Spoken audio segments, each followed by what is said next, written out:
Boa noite, vamos dar sequência. Então, agora entrando nos yogas do sonho e do sono, nós estamos na página 25 do livro. Vamos iniciar com a prece de Guru Yoga. Todos nós já conhecemos a visualização, nós já sabemos a prática. Então, normalmente, quando nós vamos começar uma prática, um estudo, nós recitamos a prece de Guru Yoga. Mesmo que a gente não faça guiada a meditação, toda ela, nós recitamos a prece, visualizamos o Guru acima da nossa cabeça e nós vamos iniciar com a prece de Guru Yoga. 3 vezes.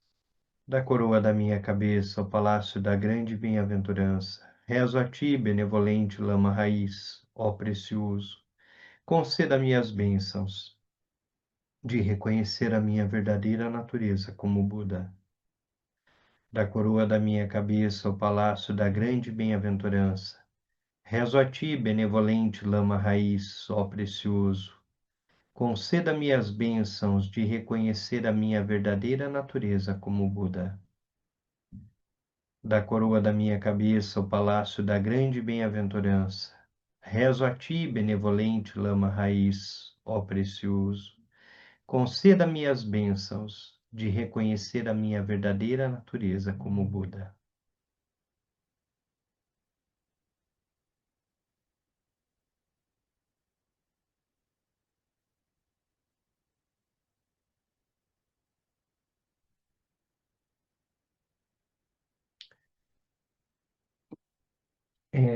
Algumas semanas atrás, a gente vem estudando e começando esse processo de leitura e nós já tivemos contato com Yeshualmo, que é a protetora desses ensinamentos, é a grande protetora do Yung Drung Bon, tanto dos praticantes como dos ensinamentos, e foi solicitado, então, pela Sangha. Andrea fez esse contato com Geshe Dema, que é um dos nossos professores, e amanhã à noite, na prática de Chod, então, toda terça à noite, nós temos uma prática com Geshe Dema. Amanhã à noite ele vai conceder a nós a transmissão da prática de Yeshuomo. Então, ele vai dar essa transmissão, esse empoderamento, esse lung da prática de Yeshuomo e vai também oferecer ensinamentos sobre essa protetora.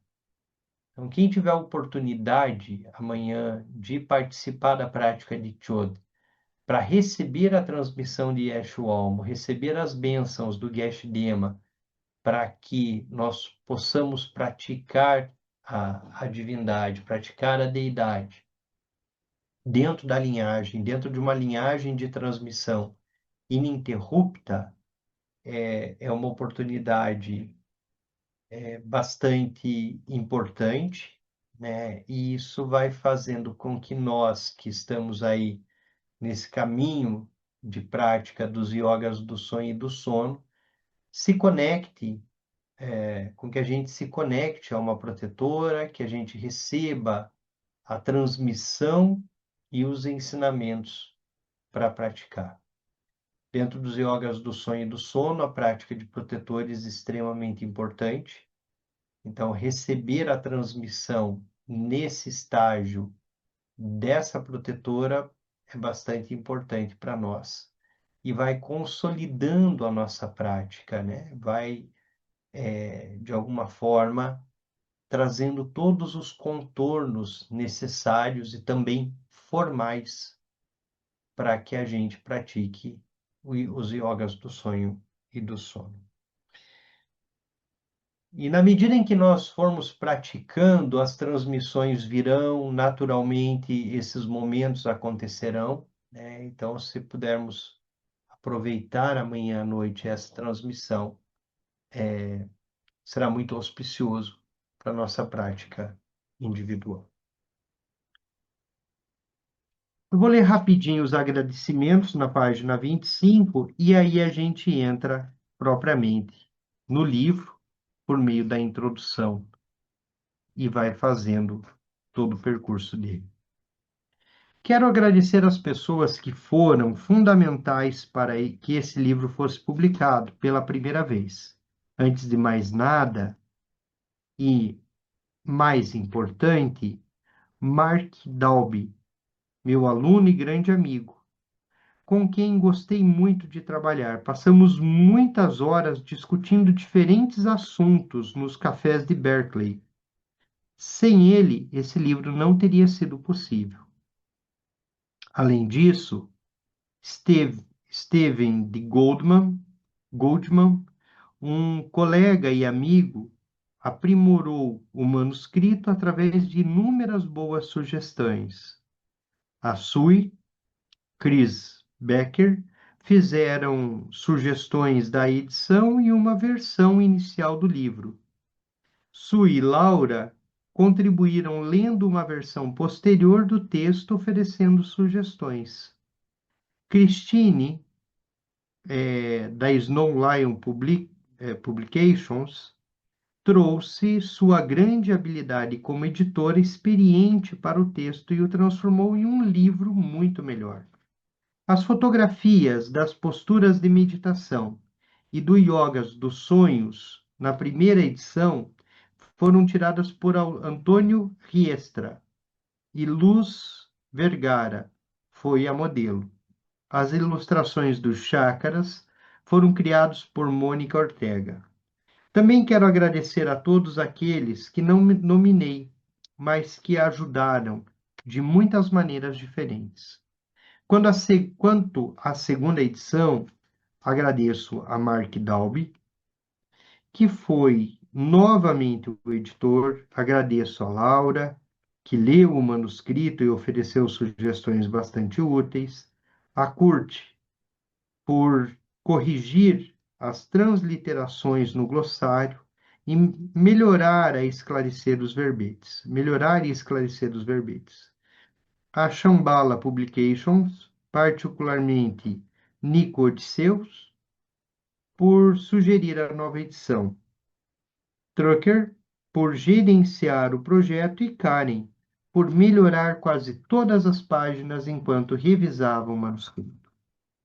Introdução, página 27, e entramos no texto.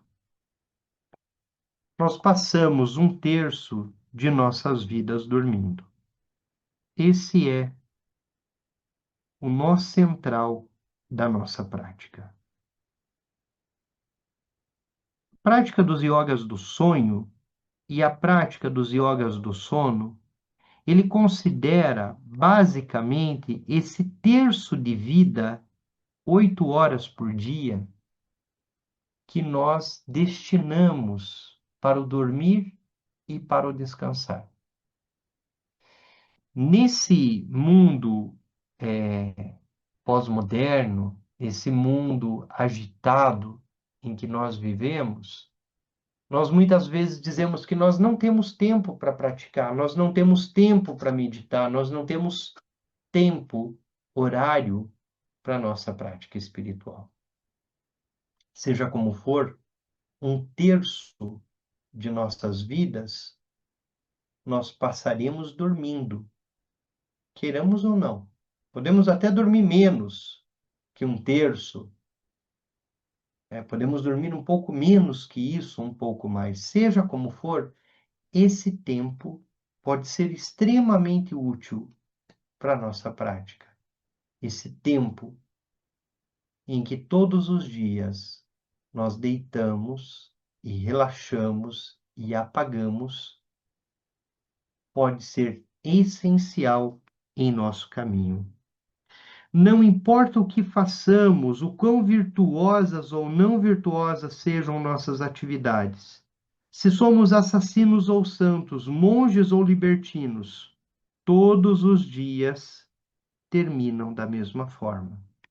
Fechamos nossos olhos e nos dissolvemos na escuridão. Adormecer é dissolver-se na escuridão.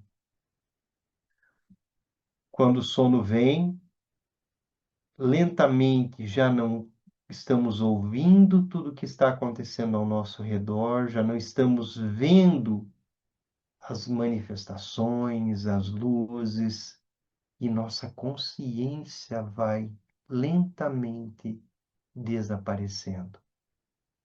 Nós nos dissolvemos no sonho. E o nosso eu, o nosso ego,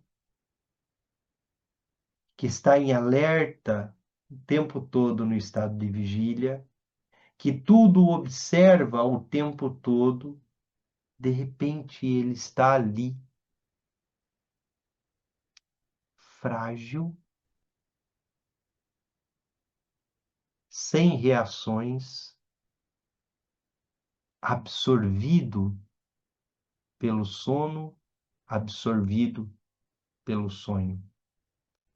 E lá no universo do sonho, lá no espaço do sonho, surge uma nova identidade, surge um eu, surge uma expressão da minha mente com todos os seus elementos, como sons, luzes e raios que surgem no sonho, com as imagens, com as várias situações. E ali, naquele universo do sonho, nós temos a oportunidade de praticar sem os limites do corpo físico, sem os limites do ego. Então, é muito mais propício o espaço do sonho para a prática, porque quando adormecemos, nós surgimos num corpo de sonho. Nós nos movimentamos num universo de sonho. E tendo desenvolvido lucidez,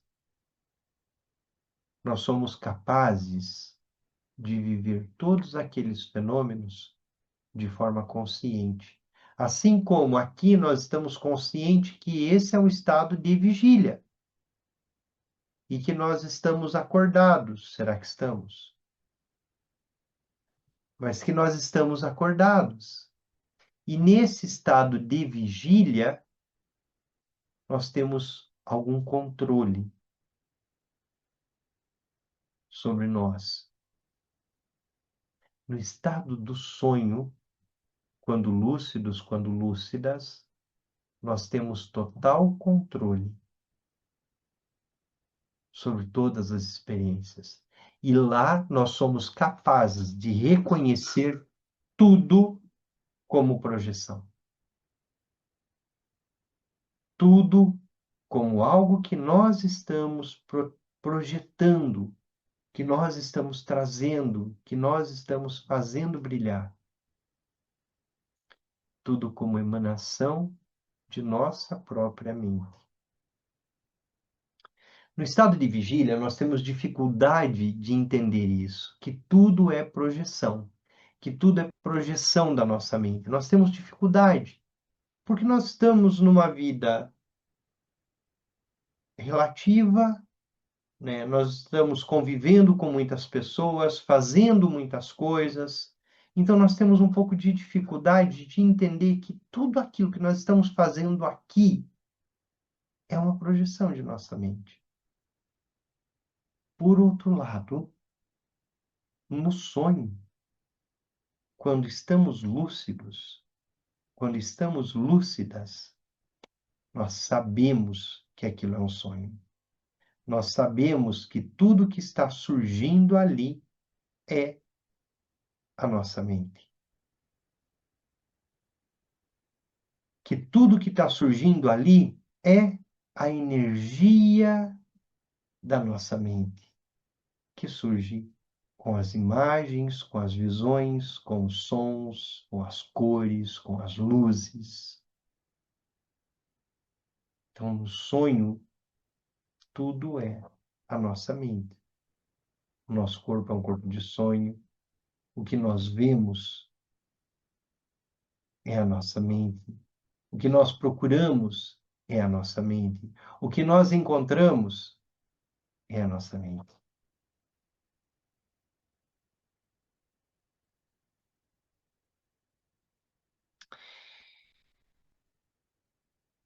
E o Rinpoche, então, continua. Todos os dias nós vamos dormir, deitamos, fechamos nossos olhos e nos dissolvemos naquela escuridão. Fazemos isso sem medo, ainda que tudo aquilo que conhecemos como eu desapareça. O eu simplesmente some. Depois de um breve período, surgem imagens e a nossa sensação de eu surge com elas. Existimos novamente num mundo aparentemente sem limites do sonho. O corpo de sonho,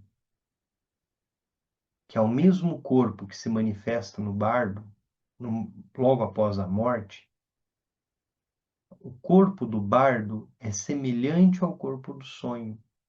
Nós praticamos yogas do sonho e do sono exatamente para que, quando nós entrarmos no bardo, nós tenhamos consciência do bardo. Consciência de que aquele corpo que surgiu é um corpo de sonho. De que todas aquelas imagens, sons, luzes e raios que surgem, surgem a partir da nossa própria mente. Então, treinamos no sonho para a nossa morte. Para o momento em que entramos no bardo. Aquele corpo de sonho, ele não tem limite. Ele não tem limite geográfico. Como ele não tem limite geográfico no sonho, nós estamos onde nós quisermos, num instante. Então, se eu estou no sonho e quero procurar o meu mestre que mora no Tibete,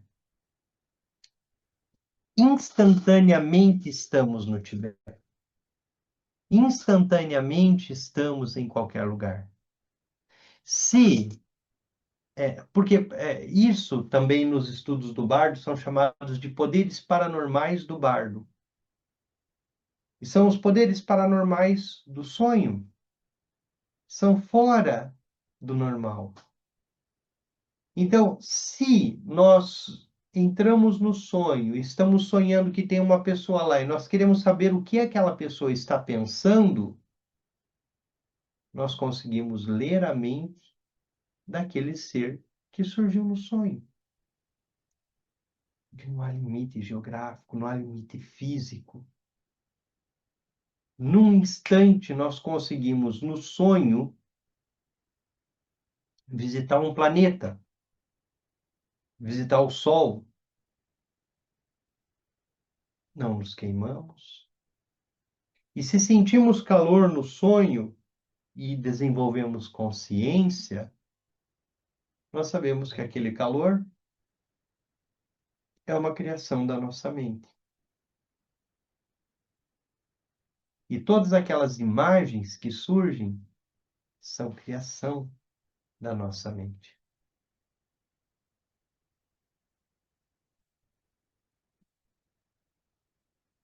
Lá no sonho, logo após desaparecermos quando dormimos, surgirmos num novo eu no sonho, tudo se reconfigura. A partir desse eu de sonho. Todas as noites participamos desse profundo mistério, passando de uma dimensão de experiência para outra, perdendo e reencontrando a noção de eu, e achamos tudo isso natural. Acordamos de manhã e continuamos a vida real, mas em um certo sentido ainda estamos dormindo e sonhando. Os ensinamentos nos dizem que podemos continuar nesse estado deludido, semelhante ao sonho, dia e noite, ou podemos despertar. Os yogas do sonho e do sono utilizam desses dois fenômenos, o de dormir e o de sonhar, como caminho para a iluminação. Porém, é muito importante para nós, como praticantes de yogas do sonho e do sono, entender que tudo que nós vemos no estado de vigília, da forma com que nós vemos, é uma projeção. Todas as nossas emoções são projeções de nossa mente. Todos os nossos pensamentos são projeções de nossa mente. Assim como o sonho. As coisas que nós amamos, as coisas que nós odiamos, as coisas que nós criamos, tudo isso é projeção.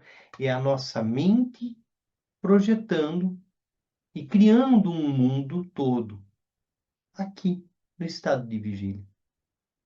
Os yogas dos sonhos, principalmente, eles servem para nos mostrar que esse mundo que nós criamos aqui em vigília, nós criamos lá no sonho também. Também damos realidade para uma série de coisas. Sofremos, sentimos frio, sentimos calor, e não há nada ali a não ser imagens, projeções de nossa própria mente. Praticar a consciência dos yogas do sonho e do sono é praticar a consciência no estado de vigília. Reconhecer que tudo é sonho, reconhecer que tudo é projeção da nossa mente, tanto no estado de sonho como no estado de vigília, levam a despertar, levam à iluminação. Quando nos dedicamos aos yogas do sono e dos sonhos, passamos a fazer parte de uma longa linhagem. Por muitos séculos, homens e mulheres têm se dedicado a essas mesmas práticas, enfrentando as mesmas dúvidas e obstáculos que nós, e obtido os mesmos benefícios que nós poderemos obter. Muitos grandes lamas e yogis realizados adotaram as práticas dos yogas do sonho e do sono como principais, e através delas atingiram a iluminação, a realização. Refletir sobre essa história e relembrar as pessoas que dedicaram suas vidas aos ensinamentos, nossos ancestrais espirituais, que através desses ensinamentos nos entregam os frutos de sua prática, gera fé e gratidão à tradição. Aqui temos um ponto bastante importante para a nossa prática: a fé e a vinculação com a linhagem, com a tradição. Porque nós recorremos aos mestres da linhagem. Nós praticamos Guru Yoga, nos vinculamos, pedimos ao Guru. Alguns mestres tibetanos podem achar estranho que eu ensine as práticas aos ocidentais que ainda não completaram práticas preliminares. Os ensinamentos eram tradicionalmente secretos, como um sinal de respeito e como uma proteção contra a degeneração decorrente da má interpretação, da incompreensão de praticantes despreparados. Os yogas do sonho e do sono, que nós temos acesso hoje, que nós estamos estudando, nunca foram ensinados publicamente ou oferecidos de modo informal. Até Tenzin Wangyal Rinpoche trazer esses ensinamentos ao grande público, por meio de sua grande compaixão, nos oferecer tudo isso, esses ensinamentos aqui não eram abertos. Somente poucos monges que viveram uma série de práticas que recebiam, depois de algum tempo, as instruções para os yogas do sonho e do sono. Então, nós somos, de alguma forma, privilegiados, ocidentais privilegiados. Os tibetanos não tinham acesso a esse conhecimento, não tinham acesso a essas práticas. Os tibetanos médios,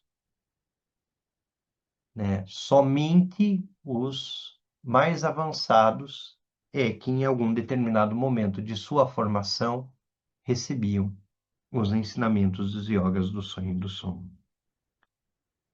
Eles nunca foram ensinados publicamente ou oferecidos de maneira informal, mas eram reservados para indivíduos preparados para recebê-los. As práticas não são menos eficazes e valiosas do que eram no passado. As práticas não são menos eficazes ou valiosas que antes. Mas as condições do mundo mudaram e por isso estou tentando algo diferente. Tenzin Wangyal Rinpoche, como aluno de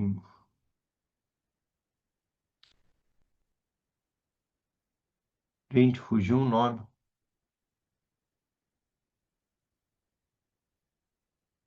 O mestre de Tenzin Wangyal Rinpoche, o grande professor do bom,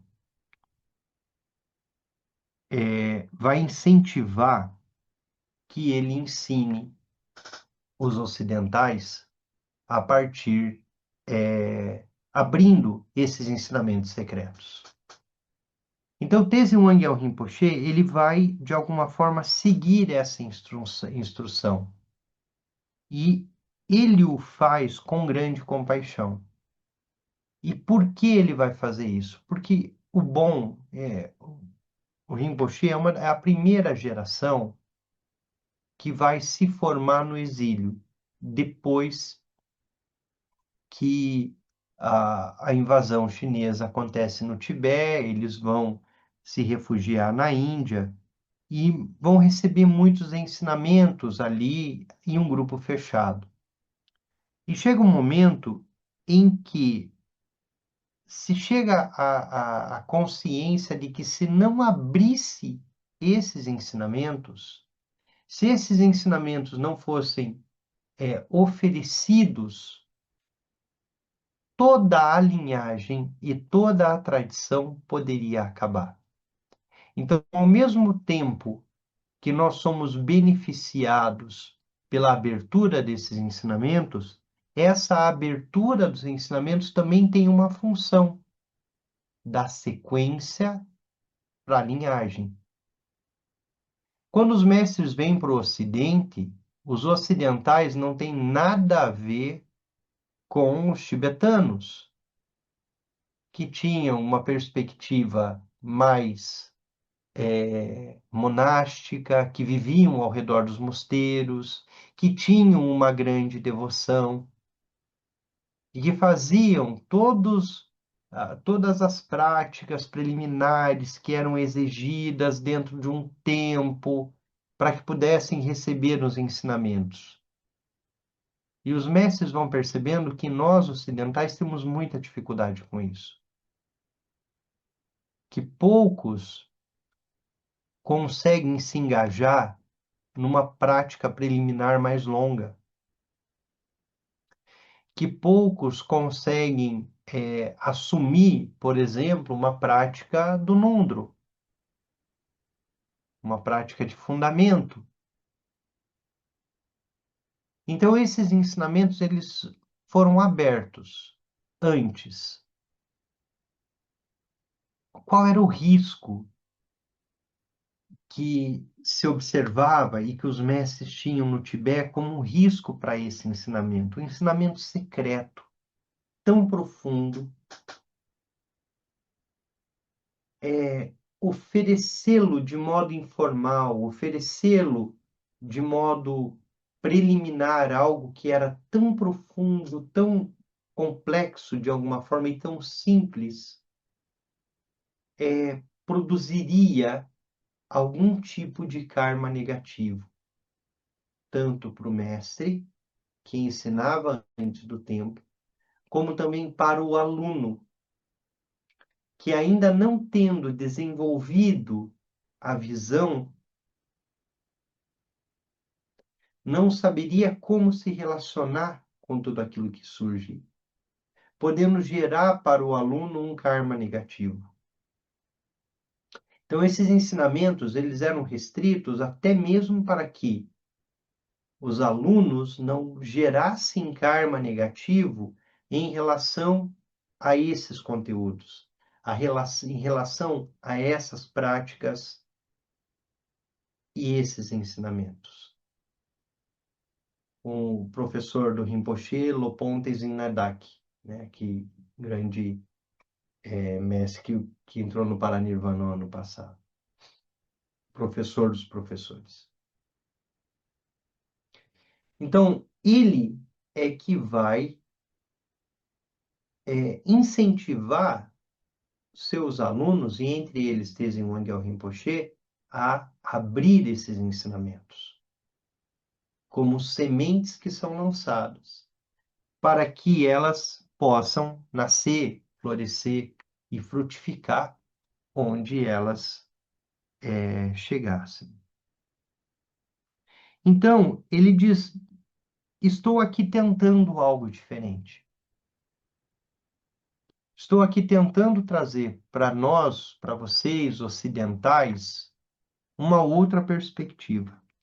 Espero que ao ensinar o que é eficaz, de maneira aberta e simples, a tradição seja melhor preservada e mais pessoas possam se beneficiar dela. Por quê? Porque da forma com que se estava, todos esses ensinamentos, como muitos outros, poderiam se perder. Muitos ensinamentos estavam em sadanas dentro dos templos, que simplesmente foram queimados, e muito material foi destruído. Muitos lamas foram mortos, muitos monges foram mortos, muitos detentores de linhagem foram mortos. Então, abrir é uma forma de não permitir que esse ensinamento se perca. Mas é importante respeitar os ensinamentos, tanto para protegê-los, quanto para avançarmos em nossa própria prática. Por favor, procure receber a transmissão direta desses ensinamentos de um professor autêntico. Por favor. O Rinpoche reconhece a tradição, reconhece a necessidade de abrir e reconhece também a necessidade de recebermos a transmissão de um professor autêntico. Então, para nós que estamos engajados na prática, que estamos vinculados a Tenzin Wangyal Rinpoche, durante a nossa jornada aqui, nós teremos certamente mais de uma oportunidade de receber a autorização formal de praticar a transmissão dos yogas do sonho e do sono. Então, em algum momento, nós vamos receber essa transmissão. como amanhã nós receberemos uma transmissão de uma de nossas práticas que são extremamente importantes para os yogas do sonho e do sono, que é a prática de Eshu A oportunidade virá de receber a transmissão de um professor autêntico. O ideal é que a gente não pratique a parte dos chakras, que logo chegará a parte dos chakras com visualização específica, sem receber a transmissão. A gente vai levar algum tempo até chegar lá. Então, tendo oportunidade de participar, a Andréia, a gente sempre vai avisando no grupo, vai ter uma cerimônia, tal horário, tal dia, pode entrar para receber a transmissão. Então, você vai ter oportunidade de recebê-la. É muito bom ler sobre esses yogas, mas melhor ainda é receber a transmissão oral. Por isso, pois isso cria uma conexão mais forte com a linhagem. Além disso, é fácil encontrar obstáculos no caminho que podem ser difíceis de superar por conta própria, mas um professor experiente pode identificá-los e ajudar a removê-los. Esse é um ponto importante que não deve ser esquecido. Essa é a nossa quarta rodada de estudos dos yogas do sonho e do sono. E o que o Rinpoche tem autorizado é que a gente vá fazendo a prática, mesmo que chegue no momento das visualizações, que a gente faça o firme compromisso de, assim que possível, receber a transmissão direta de um dos professores da linhagem. Assim como ler, nós podemos seguir, nós estamos fazendo isso a pedido de Teze Wangyal Rinpoche e sob as bênçãos dele, né? Então, em algum momento, essa transmissão virá. E ele pede, isso não pode ser esquecido. Nós temos um compromisso de receber a transmissão de modo formal. Nossas vidas humanas são preciosas. Temos corpos e mentes perfeitos, com pleno potencial. É possível que tenhamos encontrado professores e recebido ensinamentos, desfrutados da liberdade de seguir o caminho espiritual. Sabemos que a prática é essencial para a jornada espiritual, bem como para a nossa aspiração de ajudar os outros. Também sabemos que a vida passa rapidamente e que a morte é certa. Mas em nossas vidas ocupadas achamos difícil praticar tanto quanto gostaríamos. Talvez meditemos 1 ou 2 horas por dia, mas restam as outras 22 horas para nos distrairmos e nos atirarmos nas ondas do samsara. Mas sempre há tempo para dormir. Terça parte de nossa vida passamos dormindo e pode ser um tempo para praticar. O tema principal desse livro é a possibilidade de cultivar uma maior consciência durante cada momento da vida por meio da prática. E isso aqui é importante, porque os yogas dos sonhos, eles são um recurso. Nós usamos o sonho como recurso. Ele não é fim em si. O que nós estamos buscando é a realização. O que nós estamos buscando é a iluminação. Então, nós precisamos também distinguir o que nós realmente queremos. Por que isso é importante? E dizer logo no começo. Porque nós não estamos numa prática espiritual de yogas do sonho e do sono para a gente usar o sonho como um playground, usar o sonho como um espaço de brincadeira. O Alan Wallace, por muito tempo, ele trabalhou com os yogas dos sonhos, com grupos que praticam sonho lúcido e que usam o sonho lúcido como uma forma até mesmo de recreação durante o sonho. Então, lá no sonho, de repente, eu lembrei que eu estou sonhando, consegui ter consciência do sonho,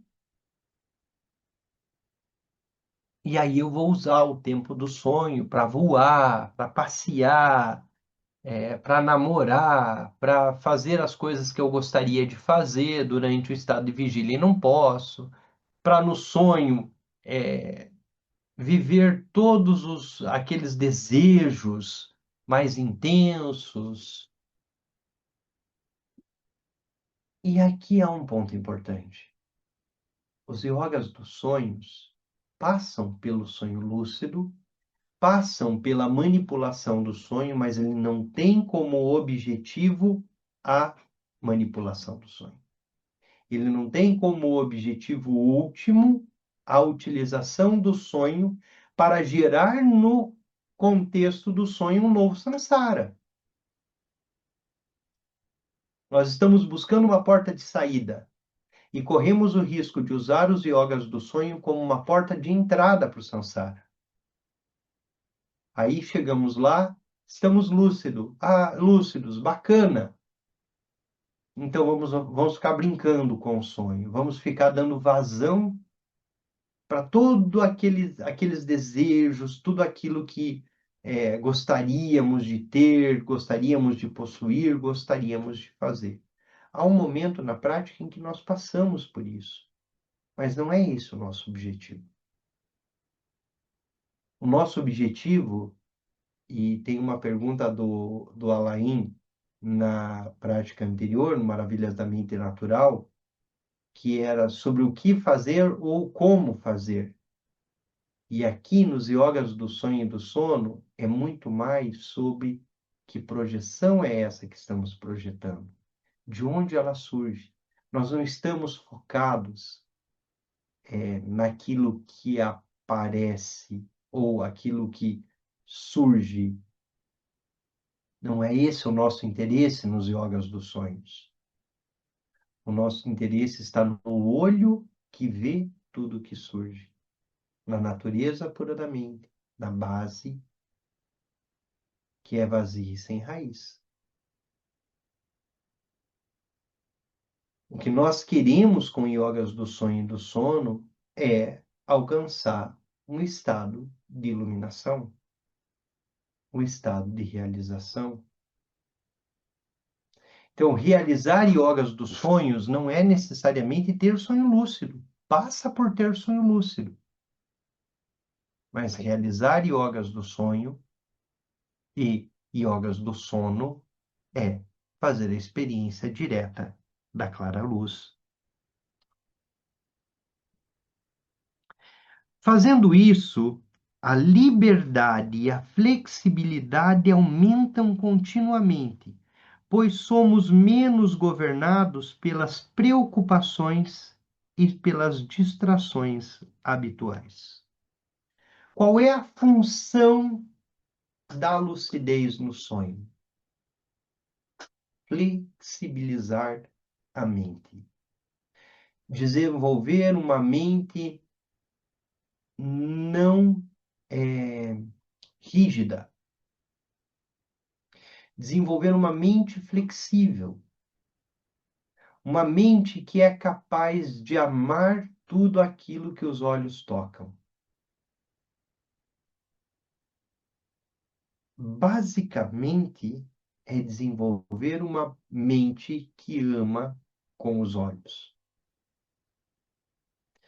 Quando nós amamos com os olhos, nós começamos a desenvolver uma mente flexível. E a iluminação, a realização só é possível com uma mente flexível. Se eu tenho uma mente rígida, se minha mente é rígida, Se minha mente tem dificuldades com coisas que são diferentes das que eu gosto, se minha mente tem dificuldades com pessoas que pensam diferente de mim, se minha mente é dual, em que eu tenho certeza de que eu sou sempre quem está certo e o outro sempre é quem está errado, se eu tenho resposta para todas as perguntas, se eu tenho certezas, eu tenho muita dificuldade. Eu tenho tudo isso. Mas se eu estou nesse lugar, eu vou ter muita dificuldade com o caminho espiritual. Muita dificuldade com a obtenção da realização. Porque a realização pressupõe a mente flexível. E os yogas dos sonhos, eles têm a função dentro da prática de tornar a nossa mente extremamente flexível. Então, nós manipulamos o sonho para que nós possamos flexibilizar a nossa mente. O que eu não gosto de fazer? Eu não gosto de fazer isso, no sonho eu faço. O que me causa asco, o que me causa pavor, no sonho eu faço. Do que eu mais tenho medo, no sonho eu me envolvo com esse medo. Então eu uso o sonho, que é esse espaço de alguma forma seguro também, para flexibilizar a minha mente. Eu não gosto de alguma coisa, eu tenho um trauma, eu vou enfrentá-lo no sonho. E vou assim flexibilizando cada vez mais a mente.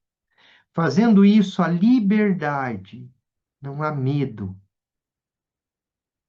No sonho nós somos livres, completamente livres. Lá podemos fazer tudo, absolutamente tudo. A liberdade e a flexibilidade aumentam continuamente, pois somos menos governados pelas preocupações e pelas distrações habituais. Desenvolvemos uma presença estável e vívida que nos permite escolher respostas positivas para o que quer que surja, respostas que podem trazer mais benefícios aos outros e à nossa própria jornada espiritual. Com o tempo, desenvolvemos uma continuidade de lucidez que nos permite manter a consciência durante o estado de sonho, bem como o período de vigília. Assim como, quando no sonho sabemos que aquele é um ambiente de sonho e que tudo que nós fazemos ali é uma projeção de nossa mente, quando desenvolvida a lucidez, ela se torna contínua. E nós conseguimos reconhecer que o amor, o ódio, o apego, a inveja, os venenos são projeções de nossa mente, não tem realidade em si. Assim, somos capazes de responder aos fenômenos de maneira criativa e positiva, e podemos realizar várias práticas durante o sonho. Podemos praticar por 8 horas enquanto sonhamos. Quando desenvolvemos plenamente essa capacidade, descobrimos que estamos vivendo a vida vivendo a vida durante a vigília e durante o sonho, com mais tranquilidade, conforto, clareza e apreciação. Tendo desenvolvido a consciência, a lucidez e estabilizada a lucidez, também estaremos preparados para alcançar a liberação no estado intermediário, o bardo, logo após a morte. Perfeito? Alguém gostaria de usar a palavra?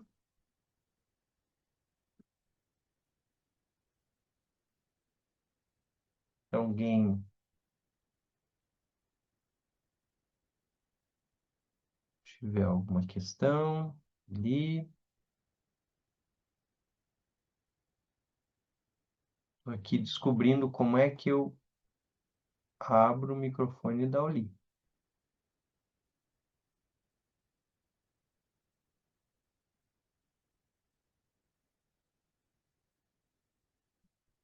Se alguém puder abrir, não sei se a Lina consegue abrir o microfone da Oli. É. Eu acho que Aí, está abrindo. É. abriu. Oi, Vai, Denis. Boa noite. boa noite. É, então, o outro ano passado, fiz assisti com você algumas partes do livro, mas não foi na íntegra. Eu gostaria de saber, por exemplo, eu estou agora anotando tudo e seguindo assim a risco, o que realmente, como é que eu vou te explicar? Os passos seguintes, já antecipando, seria assistir aqui, você falando e fazendo as práticas, ou teria algo mais para desenvolver? Eu, por exemplo, tenho problemas com distúrbio do sono. Então, eu tenho uma dificuldade para entrar em sono REM, eu acho que eu já comentei. Como seria esse andar até o final do livro, por exemplo? Teria uma outra coisa que poderia ter um apoio nessa jornada, ou seria apenas continuar no livro e ouvir aqui as aulas, o estudo na segunda noite? Não sei se eu me fiz claro. Sim, o que nós já podemos começar a fazer, né? Então, essa é a tua pergunta. Eu quero ser uma praticante de yogas do sonho e do sono. Existe um roteirinho de práticas que a gente faz antes de adormecer. E esse roteiro de prática, ele tem uma função bastante importante, que está relacionada ao desenvolvimento da nossa devoção para com o guru, da nossa devoção para com o lama e a geração do nosso desejo, da nossa intenção de realizar yogas do sonho e do sono. Então, esse roteiro passa pelas 9 respirações, a prática de Guru Yoga, a prática de protetores, a prática de chinê. Nós vamos ter um curso aqui de chinê durante a leitura e estudo do livro. O que nós já podemos começar a fazer? Nós podemos fazer essa prática à noite antes de dormir, todos os dias. Praticar as 9 respirações, Guru Yoga e uma prática de proteção, Yeshuam, por exemplo. E adormecer na intenção de ter realizar o sonho lúcido, de realizar os yogas dos sonhos. Se nós queremos, por exemplo, agora, iniciar uma jornada de experiências com os sonhos, né, a gente já pode fazer. Então, os ensinamentos pedem, por exemplo, agora, nesse momento, claro que quem tem dificuldade para dormir, quem dorme pouco, precisa também tomar cuidado com isso, porque a prática não pode ser um empecilho, não pode ser um problema na sua vida. A prática, ela deve ser algo que veio para te apoiar, para te ajudar. Mas a gente adormece e coloca o relógio para despertar cerca de 2 horas antes do nosso horário normal de acordar. Então, se eu acordo, por exemplo, às 5 da manhã todos os dias, eu vou colocar o relógio para despertar às 3. Se eu acordo às 7, eu vou botar o relógio para despertar às 5. Adormeço. Nesse momento, se a gente fizer o ciclo de práticas, ao adormecer, a gente adormece visualizando uma luz vermelha na garganta. E tenta se dissolver nessa luz vermelha. Né? Visualiza você pequenininho, pequenininha no chácara da garganta, uma luz vermelha, uma esfera de luz vermelha, entra nessa luz e adormece nessa luz. Muitos sonhos ali surgirão, há sonhos esperados a partir dessa entrada. Às duas horas antes de acordar, o relógio despertou. Eu acordo, vou no banheiro, tomo uma água e visualizo o chácara da cabeça, uma esfera de luz branca entre os olhos, um pouco acima dos olhos, e adormeço adentrando nessa luz.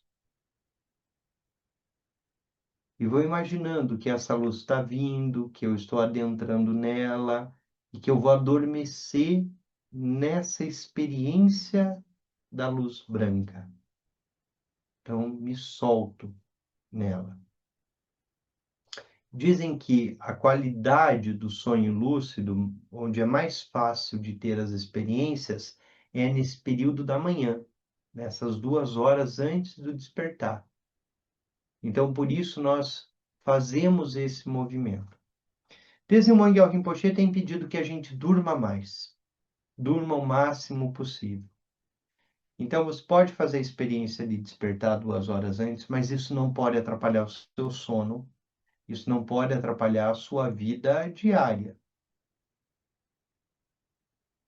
Se isso atrapalhar a sua vida de sono, ainda não é momento de fazer.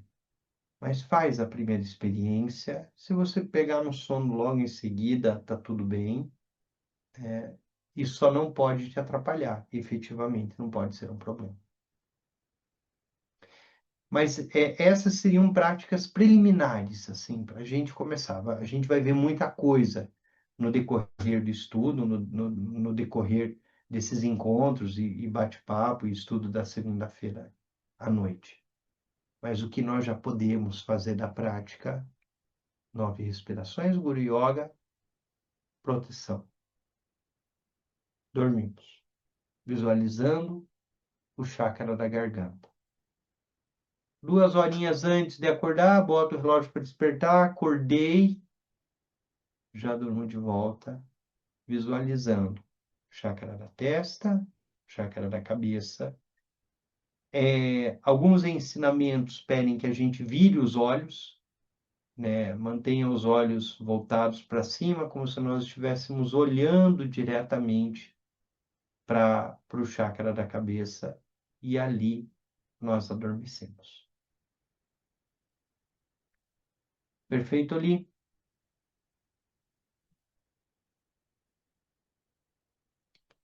Maravilha. Mais alguém gostaria de usar a palavra?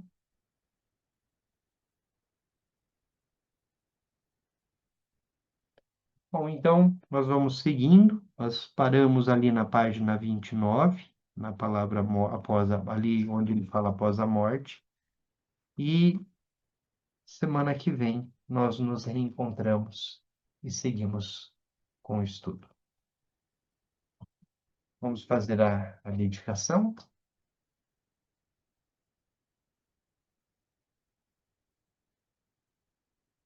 Toda a virtude pura realizada por meio das 3 portas, dedico para o bem-estar dos seres dos 3 reinos, havendo purificado todas as aflições e obscurecimentos dos 3 venenos, que rapidamente possamos atingir o estado completo de Buda nos 3 corpos. Preste longa vida de Tenzin Wangyal Rinpoche, pelas bênçãos das 3 joias dos Budas e Bodhisattvas, pela força da infalível verdade última e pelo poder da meditação de nós praticantes, detentor dos ensinamentos. Possa sua vida ser muito longa.